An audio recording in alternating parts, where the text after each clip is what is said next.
Sur Noob les Arcanes Ultimes, il s'est passé quelque chose d'inédit dans le processus créatif, et ça fait quand même 16 ans qu'on est sur Noob, donc c'est pas tous les jours qu'on fait évoluer la formule.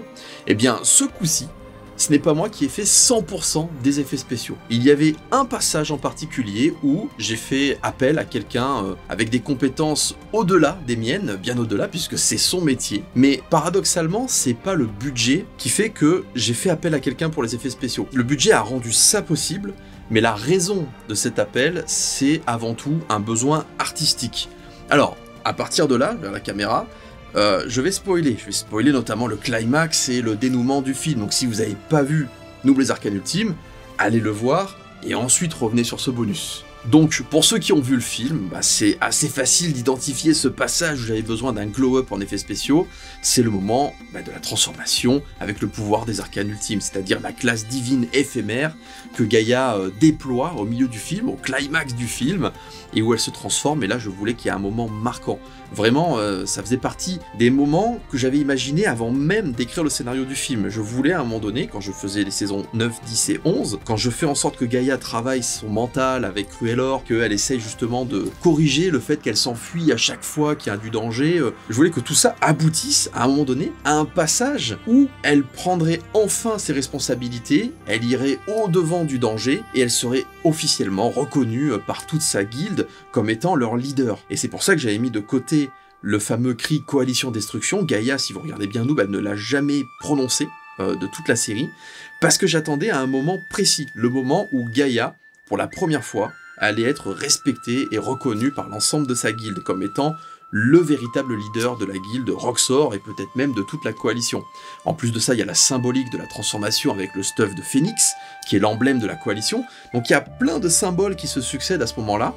Et évidemment, dans l'idéal, il fallait qu'il y ait ces fameux effets spéciaux cheatés, quelque chose où on se dit « Ah oui, j'ai jamais vu ça dans Noob, là il se passe un truc, là c'est un moment fort de la licence. » Et donc, c'est pour ça que j'ai fait un premier appel, d'abord c'était sur mes réseaux, Twitter et Facebook je crois, où j'avais expliqué que voilà, je ne fermais pas la porte à la possibilité de travailler avec quelqu'un pour les effets spéciaux. J'étais pas sûr de moi, parce que j'ai jamais vraiment travaillé avec quelqu'un, tout simplement parce que Noob existe encore, parce que je suis capable de faire toutes les étapes. Alors pas comme un pro, je me débrouille comme je peux, mais je suis capable d'écrire un scénario, de le mettre en scène, je suis capable de le réaliser, d'utiliser mon matos, mes caméras et tout ça, de faire la direction artistique, je sais ce que je veux sur un tournage, ensuite je fais mon montage tout seul comme un grand, mon étalonnage, mes effets spéciaux, et puis après mes SFX, mon mixage, et puis l'encodage, et voilà, le film est fait, je suis capable de le faire avec le niveau qui est le mien, c'est pas un niveau pro, mais voilà, j'essaye de progresser au fur et à mesure. Donc ça c'est une véritable sécurité. En plus, le fait de travailler seul, c'est un gain de temps monstrueux. C'est paradoxal ce que je dis. Souvent les gens vont se dire mais attends, non, si tu délègues, tu vas travailler beaucoup plus vite. En fait, pour avoir un peu expérimenté ça plusieurs fois, tu passes ton temps à expliquer, à avoir des compromis. Parfois tu dois gérer aussi les égos, les humeurs, etc. Donc c'est pas gagné de bosser avec les gens. Parfois ça peut être un gouffre d'énergie. Nous, avec nous, on a beaucoup de chance. Toutes les personnes qui sont devant et derrière la caméra, jusqu'à maintenant, oui, voilà, c'est à la fois la famille, c'est à la fois des amis, ou c'est des personnes qui sont vraiment bienveillantes, et donc c'est un des critères qui fait que quand on joue dans Noob, globalement ça se passe bien, parce qu'on partage tous une passion, on se prend pas la tête, il y a une flexibilité totale, les personnes n'est obligé de venir tourner, c'est pas moi qui dis « Ah non, si tu viens pas tourner, tu fais foirer la série, machin, etc. » Jamais je mettrai la pression comme ça à quelqu'un, donc c'est vraiment du full loisir. Mais là, on touche à un domaine où il y aurait une personne payée qui viendrait intervenir justement dans la partie effets spéciaux, qui potentiellement aurait un niveau bien supérieur au mien. Donc moi je ne pourrais pas finir son travail si jamais il le finissait pas, je serais obligé de reprendre depuis le début et faire avec mes effets spéciaux à moi. Donc c'était un vrai risque. Et surtout il fallait quelqu'un qui soit capable de prendre des initiatives, de comprendre le cahier des charges, d'être assez rapide, et puis surtout d'être bienveillant, d'être passionné, enfin tout un tas de critères que nous dans Noob on a depuis longtemps. Je fais mon annonce donc. Et j'ai Nevin Rikebourg, alors Poulet Masaki, c'était son pseudo, qui me répond. Moi c'est Nevin, donc originaire de l'île de la Réunion. Ça va faire à peu près 8 ans et demi que je suis parti au Québec pour suivre ma formation en effets visuels, et ça va faire 5 ans que je travaille en tant que professionnel. J'ai plus de 20 projets à mon actif, donc quelques Marvel notamment. Et ouais, je fais des effets spéciaux, notamment de la 3D spécialisée en éclairage. Donc là, les derniers projets que j'ai eu en Marvel, j'ai eu en film Shang-Chi, ensuite Falcon Winter Soldier, ainsi que WandaVision. Alors, Noob, j'ai découvert ça quand j'avais 13-14 ans, j'étais au collège, c'était quelqu'un qui m'avait fait découvrir la série. Et en regardant ça, j'étais en train de j'avais reçu aussi mon premier ordinateur et je voulais un peu explorer un peu qu'est-ce que je pouvais faire avec. Et en voyant la web-série, ça m'a donné envie de me lancer vraiment des effets spéciaux. Donc dans ma chambre, ce que j'essayais de faire, c'est que j'essayais de faire comme des petits effets spéciaux, etc. Et ça m'a motivé justement à faire ça. Et en fait, au moment où je suis parti étudier au Québec, c'était au moment où la trilogie sortait. Et à ce moment-là, je crois que j'ai un peu perdu de vue. J'ai vu les 3 films. Puis après, je vais attendre pendant 2-3 ans. Puis après, je me suis rendu compte qu'il y avait la saison 9 et 10. Parce que je pensais que vous avez arrêté. Puis finalement, en fait, ça a juste disparu. Puis je suis revenu. Et là où j'ai bien resuivi, c'est au moment où il y a eu le financement participatif pour la saison ultime. En fait, en voyant ça, c'est là que je voyais que Fabien, justement, il disait que pour cette occasion, c'est que vous voulez faire appel à des professionnels, etc. Et puis là, je regardais un peu justement la présentation et je voyais des choses que j'avais déjà vues. Je fais « Ah mais ouais, mais s'il faisait ça, il pourrait faire ça de telle façon. » Puis là, je me dis « Bah attends, ça fait déjà 2-3 ans que je travaille là-dedans. Bah tant qu'à faire, autant communiquer. » Et puis un jour, sur Internet, je vois passer un plan de Centralis en 3D avec des glisseurs qui passent hyper vite et tout ça, et même un petit peu de SFX, de sound design, et j'ai fait mais wow, c'est super ça, qui c'est qui a fait ça? D'où ça vient? C'est quoi ce truc en 3D là de Centralis? En plus, ça me touche particulièrement parce que c'est un passage de Noob certes, mais aussi de Neogicia, et Neogicia c'est une licence que j'ai hâte de reprendre, donc j'étais là en train de me dire wow, c'est fou, c'est qui c'est? Et là, de nouveau, le pseudo Poulet Masaki. Je fais waouh, il sait faire ça, Poulet Masaki, mais c'est énorme. Je me dis, bah là, c'est un signe. Si jamais là, je donne pas suite, mais c'est bon. Enfin, je veux dire, c'est que inconsciemment, j'ai pas envie d'être aidé par quelqu'un en VFX. Donc, allons-y. Puis après, on s'était parlé. Je me suis dit, allez, ça va être une petite entrevue de 1 heure. Finalement, ça a parlé pendant 6 heures, parce que bon, forcément, Fabien parle beaucoup, je parle beaucoup, ça s'arrête plus. Et donc, ouais, on a vu que on avait beaucoup de points en commun, que justement, comme je voulais participer parce que non seulement j'avais des compétences là-dedans, mais aussi je connaissais la série.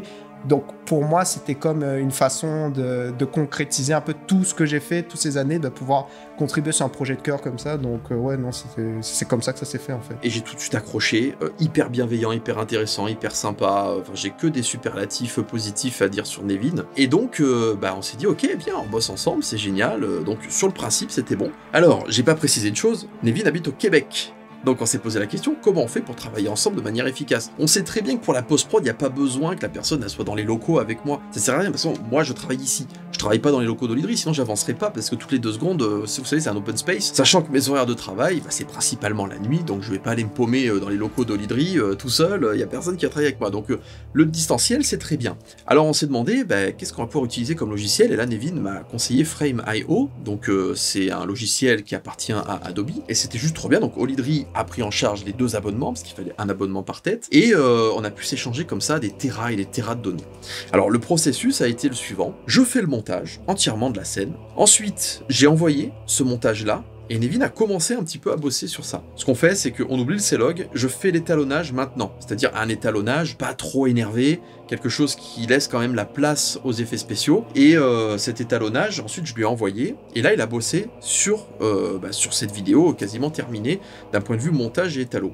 Et donc ensuite il a assemblé tous ces éléments. Donc moi je lui ai donné mon cahier des charges, c'est-à-dire la classe divine, il faut qu'il y ait un côté incandescent, c'est un phénix, Gaïa, et le côté Captain Marvel, donc pour le côté surpuissance en fait, c'était ma référence, c'était le cahier des charges numéro 1, sauf que je lui ai dit, après c'est libre, c'est-à-dire que vois ce que tu peux faire, vois ce que tu as envie de faire, parce que comme toujours, je le dis tout le temps, mais sur la BD par exemple, je dis pas à Florence, là je veux des couleurs comme ça, comme ça, comme ça, comme ça, je dis à Florence, t'es la garante de l'ambiance lumineuse, il n'y a aucune raison que moi qui sais pas faire les couleurs, je t'impose tout, donc sauf indication contraire du scénario, c'est-à-dire oui un mercurochrome c'est toujours vert, oui un sort d'attaque de sparadrap c'est toujours bleu, mais après si jamais tu as envie de faire un crépuscule, un coucher de soleil, un temps nuageux, fais ce que tu veux. Donc pareil pour les trames, etc. Donc quand il n'y a pas de contre-indication, la personne a une certaine liberté, tant que ça sert le propos et que ça s'inscrit dans l'esprit de ce qu'on est en train de faire. Comme il m'a donné cette liberté-là, c'est quelque chose que dans le monde professionnel, je ne l'ai pas. En fait, c'est quand il me dit bah voici mon intention, mais je te laisse carte blanche. Je fais, c'est génial en fait. C'est celle-là vraiment, tu sais, c'est genre je l'aurais fait même s'il y avait des directions précises, genre, au contraire, je serais content. Mais le fait que je puisse vraiment diriger de telle façon et que cette direction-là, ça le plaît, non, c'est sûr, parce que j'ai essayé de m'inspirer, tu sais, de quand même des films où il y a vraiment des effets de fou. Et puis, bah non, je me suis vraiment amusé. Puis j'ai essayé de développer des outils pour que j'aille quand même assez vite, etc. Parce qu'il y a quand même pas mal de plans. Et donc Nevin a proposé cette apparence-là, et ça colle trop bien parce qu'il s'est adapté à l'esprit du pouvoir qui a été décrit, il s'est adapté au costume d'Howard, il a transcendé le costume d'Howard, et par contre, quand j'ai vu la première démonstration sur le premier plan, j'ai dit, mais t'es sûr Nevin? Parce que là, il va y avoir un combat, il va quand même y avoir... En tout, Nevin a travaillé sur 8 minutes de Noob les Arcanes Ultimes, donc sur 1h55, il y a 8 minutes, je savais que ça allait être overboosté par les effets de Nevin. Je lui ai dit, mais t'es sûr, sur 8 minutes, tu vas faire la peau comme ça sur le personnage, les yeux qui suivent, l'aura autour de lui et tout ça. Encore l'aura, bon, il fallait quand même qu'il y ait ce pouvoir-là, mais les yeux et les joues, tu es sûr de toi? Et il me dit, ouais, maintenant que j'ai fait, j'assume, t'inquiète, le rendu faisait rêver. La qualité du tétourage, la qualité du suivi, parce que l'armure de Gaïa, elle est pas simple, il y a les cheveux en plus qui volent et tout ça, sachant que nous, on a acheté une turbine de cinéma, c'est-à-dire que parmi les achats du crowdfunding, j'ai pris la turbine de cinéma, une grosse turbine, et on envoyait du vent dans les cheveux de Gaïa notamment, et puis sur cette espèce de cape là qu'elle a, et c'est comme ça qu'on avait cette impression de puissance et le côté réaction physique, en fait, si jamais Gaïa n'avait pas eu de vent dans les cheveux, ça aurait peut-être pas donné aussi bien, donc il y a tout un tas de choses qu'on a rajoutées au process d'effets spéciaux pour servir le propos, et donc du coup ça a plutôt bien fonctionné, et donc tous ces cheveux là détourés par Nuke, ça m'a fait rêver, parce que sur After Effects c'est pas du tout la même. La collaboration se fait vraiment très bien. L'avantage c'est que comme c'est un projet amateur et où je peux parler directement au réalisateur, contrairement à une production professionnelle, le contact est direct et surtout c'est beaucoup plus flexible. Et comme Fabien, justement, il travaille là-dedans, il sait ce qu'il fait, donc la collaboration, elle se fait, c'est de l'instantané, vraiment, quand justement on a des retours, ça se fait bien.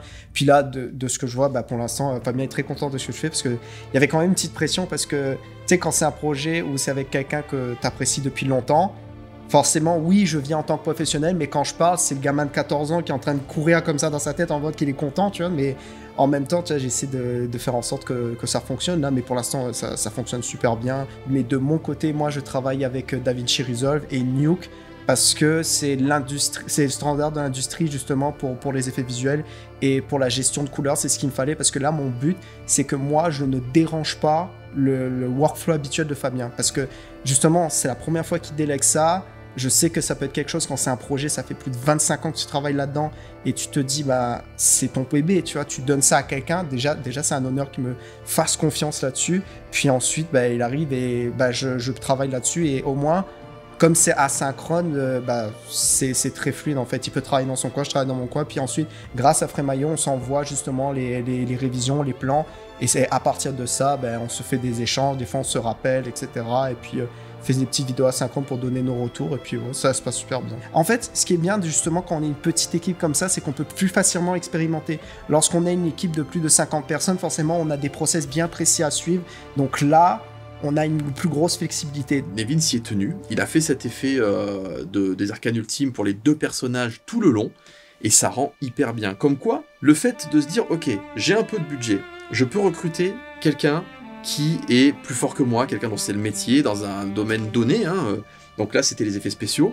Cette personne-là, si jamais je lui fais faire, parce que 8 minutes, on se dit, oui, sur 1h55, 8 minutes, ça va pas changer le film. Si jamais on place ce glow-up d'effets spéciaux à des moments clés, c'est-à-dire le climax et le combat final, je pense que ça va rester dans l'esprit des gens. Je pense qu'aujourd'hui, quand les gens pensent Noob les Arcanes Ultimes, ils ont de suite cet effet spécial de Gaïa qui se transforme avec justement son pouvoir de phénix, la classe divine pour la première fois. En plus, la mise en scène est assez inattendue, tout est construit pour que les gens ne s'y attendent pas du tout et on a gardé le secret. Je pense qu'ils ont l'effet spécial de Nevin en tête.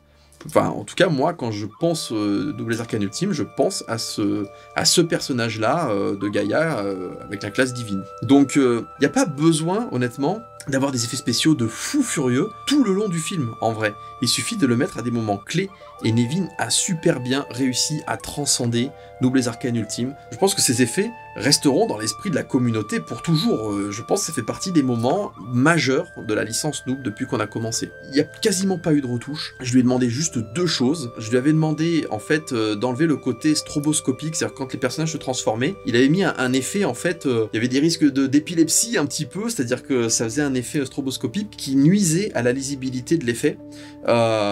Et il y avait un autre point, c'était l'augmentation de luminosité qui était peut-être un peu fort et qui cramait un peu ces effets. C'est-à-dire qu'en fait, il y avait 2 éléments qui, finalement, nous empêchaient de voir toute la beauté de ces effets spéciaux. Et l'avantage, c'est que lui, il tente des trucs, il se dit, ok, là c'est puissant, donc je vais rajouter des effets stroboscopiques pour montrer que, ça crépite, etc. Peut-être qu'il se disait qu'avec le sound design, il y aurait une espèce de son comme ça. Et moi je me disais, ah non mais j'ai envie de voir moi l'effet, il est tellement beau, il est tellement précis, qu'on a envie de ne louper aucune frame, on a envie de voir vraiment le déroulé du combat, le personnage, que les yeux ils soient portés vraiment sur vraiment la classe du personnage. Je sais que moi dans Captain Marvel, quand elle se transforme à la fin, qu'elle a la puissance infinie, il y a un côté DBZ un peu, vraiment, elle a les cheveux brillants qui se lèvent et tout ça, elle a cette énergie où elle défonce des trucs. On ressentait bien, en fait, avec les effets spéciaux, l'impression de puissance de ce personnage-là. Ils ont vraiment réussi à nous faire, à insuffler ce pouvoir cosmique. Bon avec nos petits moyens, je voulais vraiment un truc dans cet esprit-là. Et donc du coup, le fait de voir Gaïa qui se transforme, on avait envie de la voir sans interférence. Et donc je lui en ai parlé, il a enlevé les éléments et tout ça en 2 secondes, et hop, c'était super beau. Et après j'ai quasiment rien eu à redire, parce que les rares petits points qui devaient rester, je savais que de toute façon j'allais pouvoir retoucher moi-même derrière, donc c'était pas grave en fait. Quand Gaïa, elle arrive, elle se concentre et qu'elle fonce vers Fantôme, et qu'ensuite elle emporte Fantôme avec lui dans le vide pour tenter un dernier truc, il fallait une explosion. J'ai dit, c'est pas grave, je vais la mettre moi, de toute façon elle y est pas, donc Nevin il a fait l'impact, très bien, j'ai tout ce qu'il me faut, je passerai à l'étape d'après. Donc ça aussi c'est assez sécurisant de se dire, j'ai pas besoin d'embêter la personne avec qui je travaille, il fait le maximum de ce que lui a à faire, et ensuite moi je rajouterai les extras. Donc une fois qu'il a fini ses effets spéciaux, Nevin m'a tout envoyé, et donc là j'ai pu passer au polish. C'est-à-dire que j'ai rajouté les impacts, j'ai rajouté aussi un peu de colorimétrie pour harmoniser avec l'ensemble du film. Quand par exemple je crois qu'il y a Earthquake qui se met comme ça devant Rafale et qui le protège, c'était plutôt vert. Et je pense que c'était parce que comme c'est l'ordre, les Pro Game Masters sont dans l'ordre, peut-être qu'il s'est dit c'est Earthquake qui déploie un pouvoir pour défendre Rafale, il encaisse, donc il a mis quelque chose de vert, donc ça s'entend. Mais dans Noob, le vert, c'est plutôt pour healer. Je me suis dit, je vais pas lui faire refaire ça, je vais pas lui faire retoucher, il n'y a pas de problème, je viens, je fais ma colorimétrie derrière, j'ai affiné avec certains effets que je voulais. Pareil aussi, quand Gaïa, elle encaisse la dernière attaque de Fantôme, qu'on pense qu'elle va mourir, Fantôme, il envoie un pouvoir, et donc elle se protège. Et là, vraiment, je voulais que le pouvoir de Fantôme, il soit vraiment trop puissant pour Gaïa, en fait.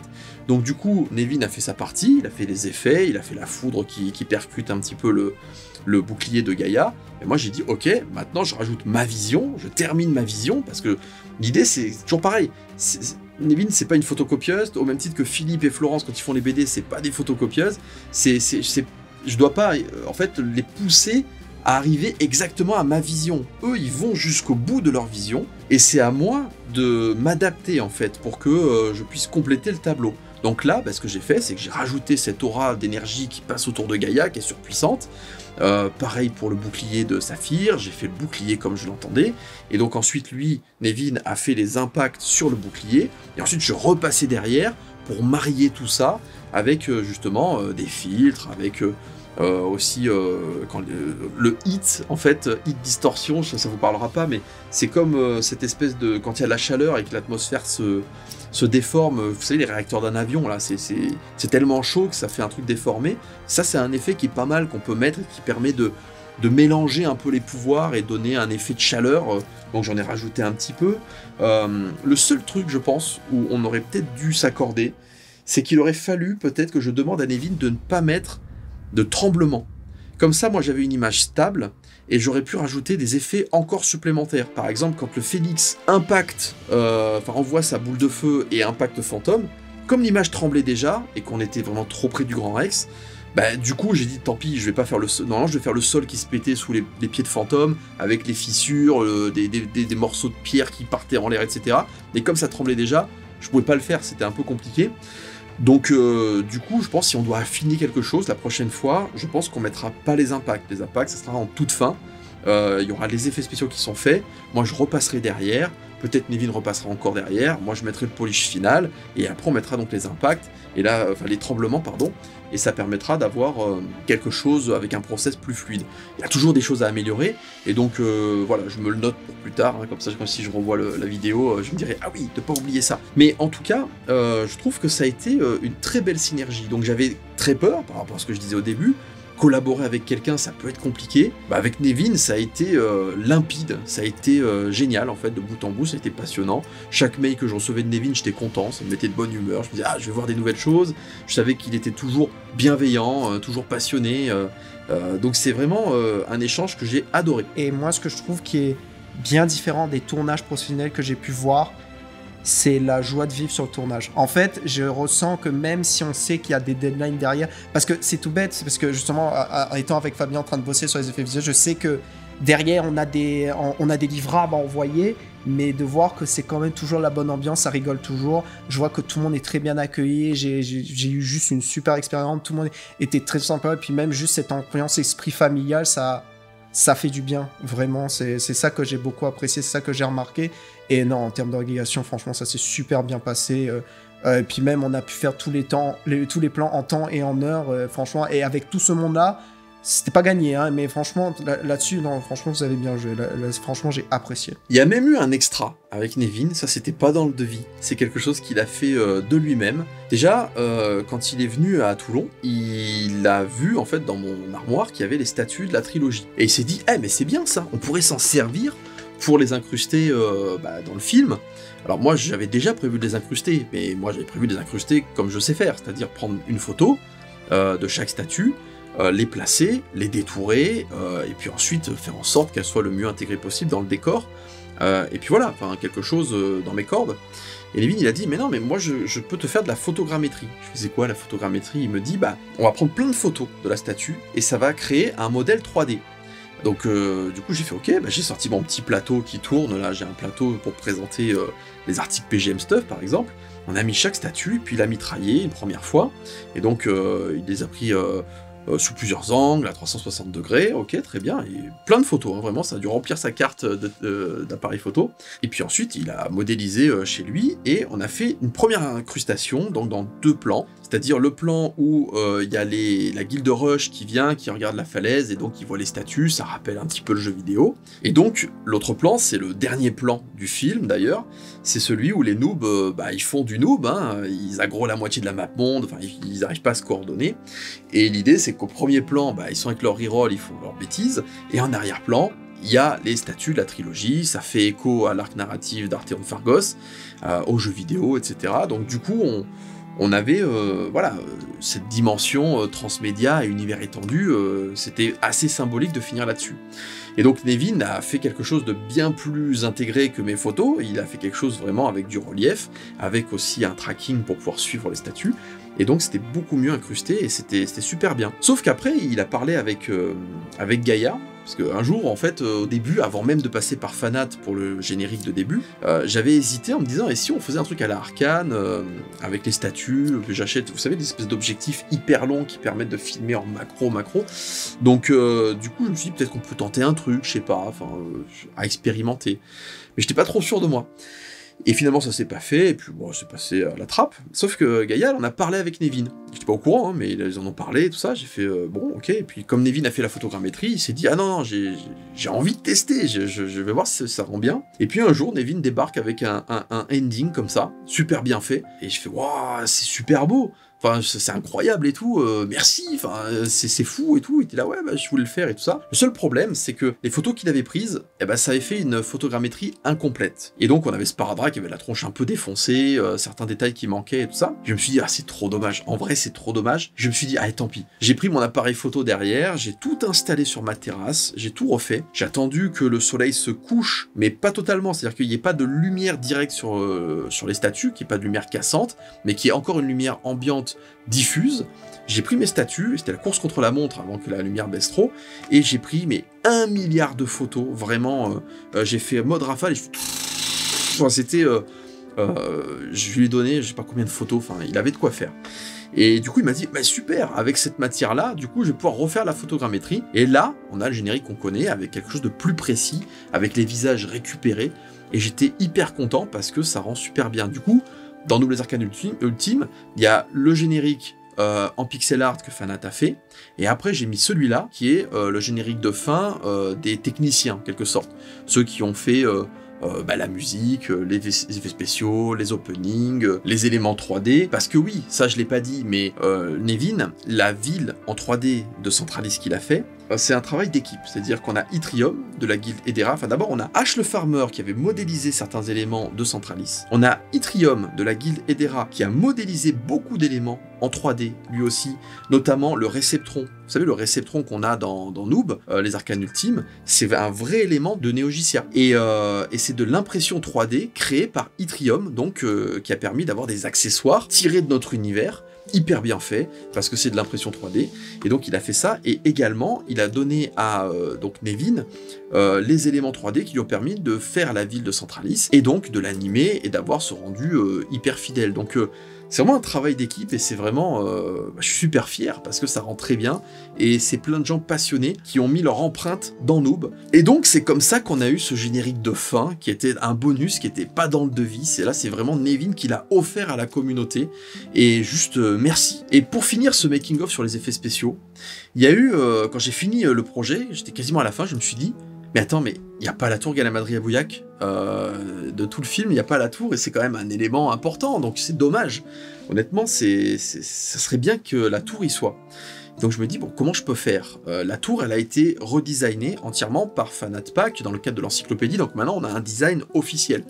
Donc je vais pas partir sur un délire où je vais essayer de recomposer sur After Effects à partir de plein de tours différentes, une espèce de pseudo-tour que je vais mettre dans un décor, et puis voilà, on dirait que c'est la tour Galamadri à Bouillac, il faut que je respecte le design de Fanat. Donc je me suis dit, bah ouais, mais le problème c'est que si je pars du dessin de Fanat, ça va pas le faire, parce que c'est un dessin plat. Et là, je regarde mon étagère et je me dis, mais oui, encore Yttrium, encore lui, a numérisé en 3D la tour Galamadri à Bouillac designée par Fanatpack. Du coup, je me suis dit, mais si jamais je faisais comme dans Le Seigneur des Anneaux, toute proportion gardée, et que je filmais cette tour en 3D sur fond vert, et ensuite je l'intégrais avec une espèce de mouvement de caméra, vous savez, il y a des caméras virtuelles sur After Effects, où c'est un peu comme les dessins animés, je mets des calques, plein de calques, des nuages, des éléments, la tour et tout ça, et puis je bouge ma caméra virtuelle, et ça donne un effet justement de décor en 3D en fait, alors que c'est que des plans 2D.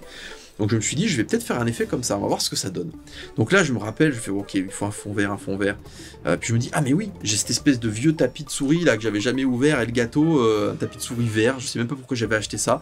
Ils avaient sorti ça à une époque, et du coup je me suis dit mais c'est parfait, donc j'ouvre mon truc qui était perdu dans mon étagère, je le mets sur ma terrasse, sur ma petite table de terrasse, et du coup je mets ma tour dessus, je commence à installer tout mon matos sur le trépied, j'essaie de faire des plans à droite à gauche, et je me dis bon on verra bien ce que ça donne, et puis ensuite je crée mon décor, je prends mes montagnes, je prends des nuages, des éléments et tout ça, pour essayer d'incruster une tour imprimée en 3D, dans un vrai décor, et finalement le résultat est pas si mal. En vrai je suis assez content, et le résultat, on y croit en fait, et ça permet d'avoir le symbole de la tour Galamadri à Bouillac dans le film, parce que c'est quand même important de mettre le maximum de symboles familiers pour que la communauté se dise ah oui, ça c'est le monde que je connais, oui, il y a la tour Galamadri à Bouillac, oui il y a les statues des héros légendaires, oui ça je reconnais ce décor, voilà, donc l'idée c'est d'avoir un maximum d'éléments familiers pour essayer de crédibiliser l'univers de Olydri, parce qu'on reste des amateurs.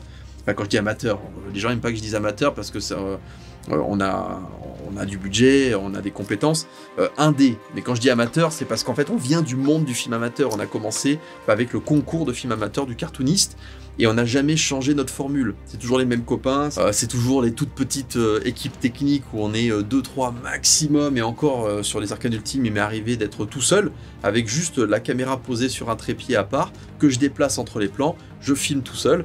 Donc vraiment, on est à l'ancienne, on n'est pas tout le temps avec des énormes équipes, on garde ça pour les plus gros tournages. Donc c'est pour ça que je parle de film amateur, c'est que on a gardé exactement la même vibe. Donc voilà, sur Nouvelles Arcanes Ultimes, il y a eu cette singularité, quelqu'un était intervenu pour la première fois sur une partie des effets spéciaux, et ça s'est très bien passé. J'avais un peu peur, mais ça a été juste un moment fou qui a servi le projet. Et Nevin aujourd'hui fait partie de l'équipe, il est devenu pote avec moi, mais aussi avec une partie des acteurs, tout le monde a accroché, tout le monde l'aime bien, donc voilà, j'espère qu'il reviendra tourner avec nous, parce que même si on n'a pas de budget pour refaire des effets spéciaux pro avec Nevin, c'est pas grave, un de ces quatre, s'il vient tourner, il viendra en tant qu'acteur. On n'est pas obligé à chaque fois d'utiliser ses compétences. Howard, qui fait les armures, il est avant tout acteur dans Noob. Et les nouvelles armures, c'est uniquement quand on a du budget pour lui commander. Nevin, c'est pareil, il viendra, il jouera dans Noob. Et si on a du budget, on lui commandera de nouveaux effets spéciaux. Je sais pas si jamais je le referai avec quelqu'un d'autre que Nevin, surtout à l'âge que j'ai. Je sais pas si je vais faire encore beaucoup de vidéos, ça va dépendre des gens. Il y aura toujours des petits épisodes qu'on tournera ici et là, jusqu'à ce que vraiment on nous dise les gars, partez, c'est plus possible, vous avez plus l'âge, allez-vous-en. Mais tant qu'il y aura des crowdfunding, je continuerai la vidéo, mais après je me fais pas d'illusions. Je pense qu'il reste 5 ans, 6 ans avant qu'on nous dise là c'est mort, arrêtez quoi. Allez, peut-être maximum 10 ans, le temps qu'on arrive à la cinquantaine, voilà, si on vieillit pas trop vite. Donc merci à la communauté de Noob de m'avoir permis de rencontrer Nevin, de travailler avec lui et donc d'avoir le budget pour pouvoir prétendre à ce genre de collaboration. Ça c'était super, et maintenant voyons ce que l'avenir nous réserve. Évidemment, s'il y a d'autres projets, faut pas hésiter. Moi je suis heureux parce que si ça vous plaît ce que je fais, moi ça me plaira tout autant, et moi c'est juste un plaisir de travailler avec vous, donc oui, évidemment, je serai de la partie, ça c'est sûr.